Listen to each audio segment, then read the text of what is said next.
All right, today we're going to dive into one of the most profound and frankly unsettling ideas in all of science. It's called the Great Filter. And it's an idea that makes you look up at the night sky and ask a pretty terrifying question about our own future. So let's just jump right in with this quote from economist Robin Hanson, who came up with the theory. Now, at first glance, this sounds completely backwards, right? Shouldn't it be good news if life is common out there? Well, stick with me, because by the end of this, you'll understand why this might be one of the most chilling sentences ever written about our place in the cosmos.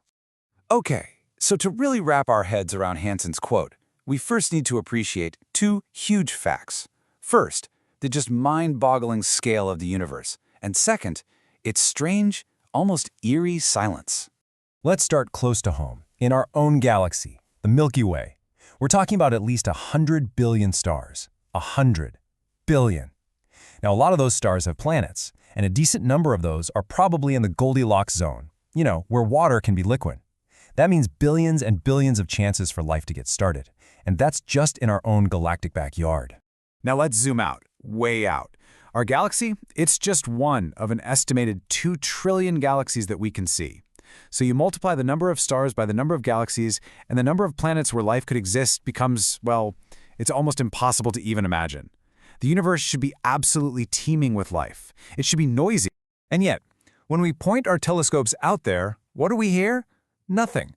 For decades, projects like SETI have been listening, just scanning for any sign of technology, a radio signal, anything at all. The result? Total silence. This cosmic quiet is famously known as the Fermi Paradox, or as some call it, the Great Silence. So you have this massive contradiction, right? A universe that should be buzzing with activity, but is instead dead quiet. And that's exactly what led Robin Hanson to propose his powerful explanation. He called it the Great Filter. The theory is actually pretty simple, but its implications are huge. It suggests that somewhere along the line, from simple chemistry to a star-hopping civilization, there's a wall, a barrier, an evolutionary or technological hurdle that is so incredibly hard to get past that almost nobody ever does. This filter just weeds out pretty much all life before it gets a chance to become visible across the stars. So you can think of the whole development of life as this cosmic obstacle course. You have all these critical steps to clear. And the Great Filter is the idea that at least one of these steps is just nearly impossible. Now, as far as we know, life here on Earth has managed to clear the first 7 hurdles. We've got complex cells, we're multicellular, we're tool-using animals with big brains. We are right here at step 8.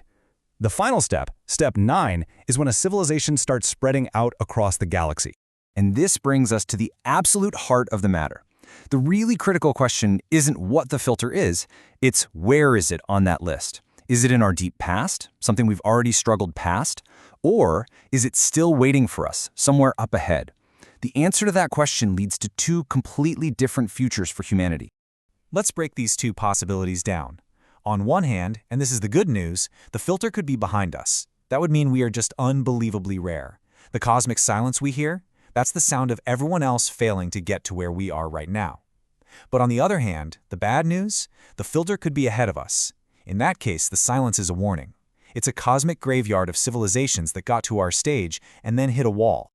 Okay, let's explore that first, more optimistic idea. What if the Great Filter is already in our rearview mirror? So if the filter is behind us, it means one of these huge leaps was the really hard one. Maybe it was the jump from non-life to life itself. Or maybe it was the leap from simple prokaryotic cells to the complex eukaryotic cells that built us. I mean, look at that timeline. That step took nearly 2 billion years. If that's the case, then we basically won the cosmic lottery. And if this is true, it means humanity is incredibly precious. We might be the first intelligent species in our galaxy, maybe even the only one. The empty universe isn't a graveyard, it's an open frontier, and it's ours. The silence is just because there's nobody else out there to make any noise. Yeah. But now we have to consider the other possibility, the one that's a lot more sobering. What if getting to our stage of development isn't that hard at all? What if the filter is still to come? This is where the logic starts to get really chilling. Because if the early steps of life were easy, then thousands, maybe millions of civilizations should have reached our level of intelligence all across the galaxy by now. And since we don't see or hear any of them, it must mean that something is stopping all of them from getting any further. So what could that future filter be? Well, the possibilities are all pretty grim.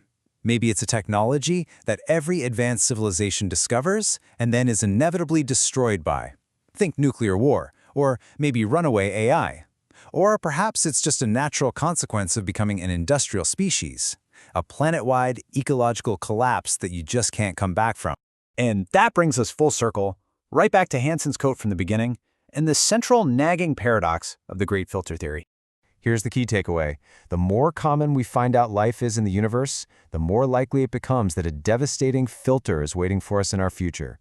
Think about it. Finding fossils of simple bacteria on Mars would be one of the greatest discoveries in human history. But from this perspective, it would be terrifying. It would mean that getting life started isn't the hard part, which makes it much more likely that the real filter is some catastrophe that we are also speeding towards. In the end, the Great Filter is like a giant mirror. It forces us to look up at the vast, silent cosmos and think about our own place in it. Are we the first ones through the gauntlet, a lonely miracle with a wide-open future? Or are we just another civilization running towards a predictable end, and the silence we hear is actually the sound of our own impending doom? The answer is out there, somewhere, written in the stars, and for now, all we can do is wonder.